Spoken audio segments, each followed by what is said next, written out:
So it probably wouldn't be too surprising if the recommendations that come in July 22nd have got a standalone RPS chapter on infrastructure. They felt that the definition in the RMA was sufficient and that the unitary plan really didn't need its own definition other than to add some related facilities. They didn't support the focus on significant infrastructure in the RPS. They felt that the term infrastructure should be used, that the council should drop the term significant, and all parts of infrastructure are part of an interconnected network. They felt that social facilities were not, or shouldn't be treated the same as other forms of infrastructure. So a council's definition of significant infrastructure included things like schools and hospitals, and the panel was saying in its interim guidance they felt that they should be treated differently to other forms of infrastructure. And that the PORP should recognise that infrastructure may be located in sensitive areas where there's a functional need, and I guess that's consistent with Council's approach, that where there's no practical alternative, subject to assessment of adverse effects, it should be recognised that infrastructure sometimes simply cannot avoid being in those sensitive areas like significant ecological areas and landscapes.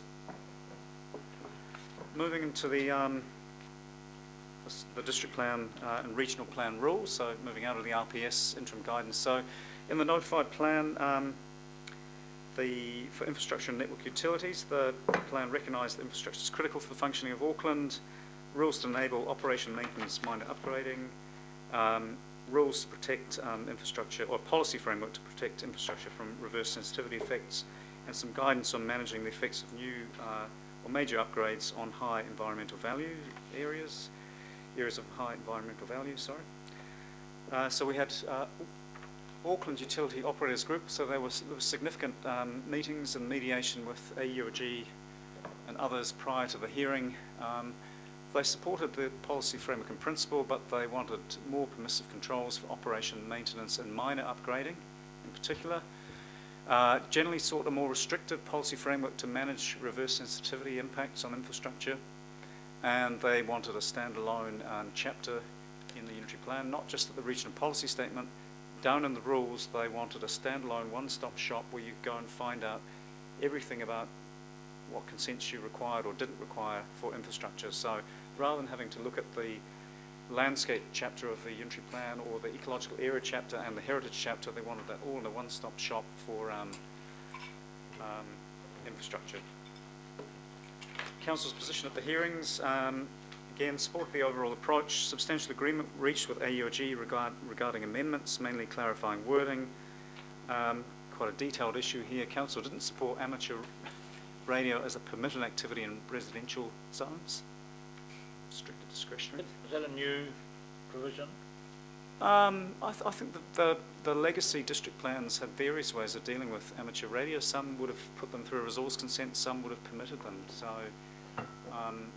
after discussions with the amateur radio operators, we reached an approach of restricted discretionary status.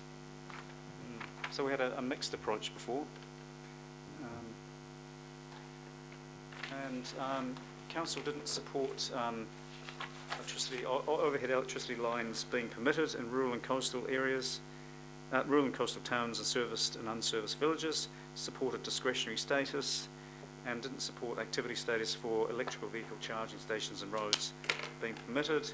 Auckland Transport's preference was for those charging stations to be restricted discretionary, so they've got good control over where they're located. So, Madam Chair, shall we take questions on the way through? This one is shorter than the last one. Thanks, John. This might sound stupid, but presumably this includes water care and Auckland Transport. Are they part of the... They're part of infrastructure, and yeah, there are rules in the unitary plan that control the activities of water care and Auckland Transport. Yeah.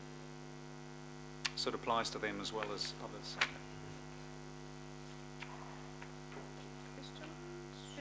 Councillor Casey, hospitals, significant infrastructure. What about storage facilities? I was thinking about the diesel storage in Lake Pupuki. Where oil terminal, for example, is identified as infrastructure, so there is a minimum amount of fuel storage facility. So petrol stations, for example, won't be classified as a significant infrastructure, but those bulk storage facilities would be. So how do you know if it is or isn't? The definition, I believe, includes a minimum of 50,000 litres or something. I haven't got the 50,000 litres? something like that. I'll look it up for you in a second. I guess one It's would unlikely to apply to hospitals, No. from memory. No, Not big enough. it was set at Very a volume high of diesel that's well above what a hospital would normally store. But there are other rules in the unitary plan that control the storage of hazardous materials. chemicals. Less than 50,000. Yeah. Councillor Lee? The ATAP process, while it's stopped short, somewhat elusive about identifying transport modes, probably for obvious reasons, it does emphasise quite a lot route protection, transport route protection. Is there anything in the unitary plan to give route protection, transport route protection, force? There is for major projects that have gone through a notice of requirement to designate the land. So designations for various major transport projects are already in the unitary plan. But for new emerging projects coming out of things like ATAP and Transport for Future Urban Growth, they would typically, depending on the scale of them, Or the Auckland plan? Yep, would go through a notice of requirement to designate the land to protect that route. So NZTA, for example, are already looking at, and Auckland Transport, new designations for new routes coming out of things like ATAP. But, yeah.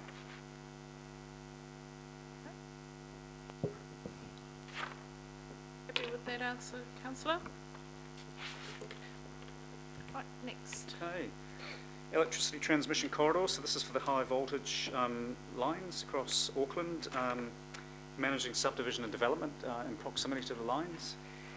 The notified plan has a 12-metre either side of the centre line of the transmission lines, a corridor mapped in the unitary plan, and it also has, it's 12 metres from the edge of the support structures as well, so it goes out from the support structures to manage development under the lines. It restricts activities sensitive to transmission lines, for example, dwellings, care centres, hospitals.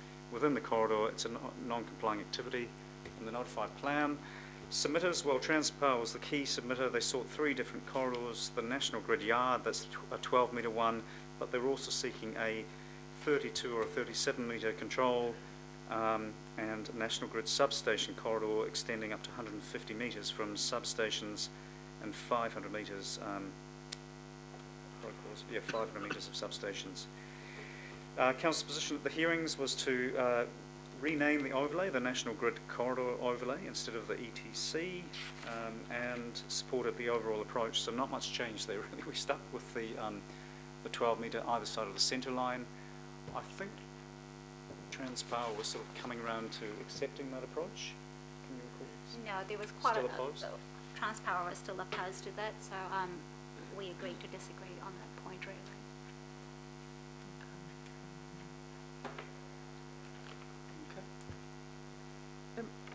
Does this apply to pylons or just towers and poles? Pylons, towers, poles, yep, pylons as well. What about pylons that are already right plonk in the middle of residential areas? Then anyone intensifying the development under them would be would have to go through a resource consent. It wouldn't be permitted as a right. That's the purpose of it, yeah. So it's not just in rural areas, it's in existing urban areas that it has the biggest impact. Simon? Thank you, Madam Chair. John, just interested in terms of this gives effect to MPSET, the National Policy Statement on Electricity Transmission. Yep. Obviously that envisaged the I think they, at one point they were calling it red, orange and green system, but basically that step down process. Does this meet our obligations under that National Policy Statement? We believe that it does, and that's the evidence and legal submissions that we presented to the panel, that we are complying with what the council is required to comply with in terms of the district plan provisions.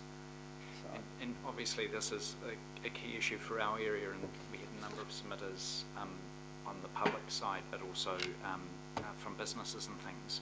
In terms of how that discussion went, obviously you've relayed where things got to the Transpower, but the other submitters, are you able to kind of colour the view of where other submitters were sitting in terms of what was worked out? We had another expert working on this. From what I understand, Housing New Zealand had a slightly different view on that in terms of intensifying some of their properties. But council has retained its notified position in terms of what is in the plan. And in terms of, our board worked quite strongly on this with the team, and really do appreciate the work. In terms of the other policy statements that sit alongside the plan, which talk about any new lines or any significant upgrades, the preference being that they be undergrounded. Obviously that's not a legal requirement, but a strong moral one at least. Has that been retained in submissions, or was that challenged as well?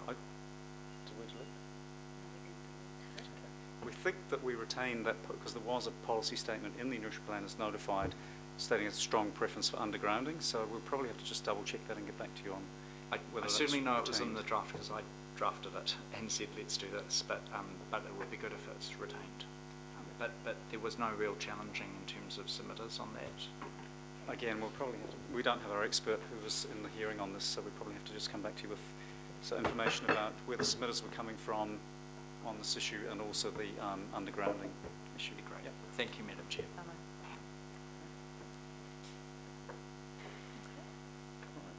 Whoops. And that's the end of the show. We just lost it up on that screen there. It's lost at airports. Airports. Nice. I think we've all got the hard copy, so is it okay if I just crack on? Okay, so airports, the notified plan incorporated a number of airport-related provisions. There was an aircraft noise overlay, and the purpose of that was to manage subdivision of land and development of land in areas subject to aircraft noise. There was an airport approach path overlay, and that was to manage obstacles in the flight paths of the airports. There was an airport zone, which provided for the operation of small airports and airfields, and precincts applying to Auckland Airport and Ardmore to recognise the operation of Ardmore and Auckland Airport. And in addition to that, airports, some of them are designated in the unitary plan: Auckland Airport, Ardmore Airport and Whenuapai Air Base. So there's sort of a multi-layered approach to airports. Just skip ahead. Submitters' views. So Auckland Airports and other airport operators generally supported, asking for more permissive controls and more restrictive controls to manage activities next to airports. The general public sought changes to the noise controls, to control noise and address amenity effects related to aircraft flight paths and approach paths. So general public were seeking to, constrain some of the activities of airports in terms of flight paths and noise generation. Auckland Airport sought the extension of the aircraft noise overlay to provide for an extension of the second runway, but that extension has not yet been formally applied for by way of a new designation, but they were still seeking extra noise controls on development within the flight paths to an extended new runway. And Housing New Zealand wanted a relaxation of the noise rules under the aircraft noise overlay. Council's position, really not any major changes. Supported the mapping or the spatial extent of the aircraft noise overlay for Auckland Airport until such time as they lodged that notice of requirement to extend the second runway. So Auckland Airport has a designation for the second runway, but Auckland Airport is looking to designate an extended runway until such time as that designation has progressed. Council's view was that it was premature to start restricting development in flight paths to an extended second runway. We opposed the relaxation of the rules for ASAN, which is activity sensitive to aircraft noise, so residential development, care centres within the aircraft noise overlay.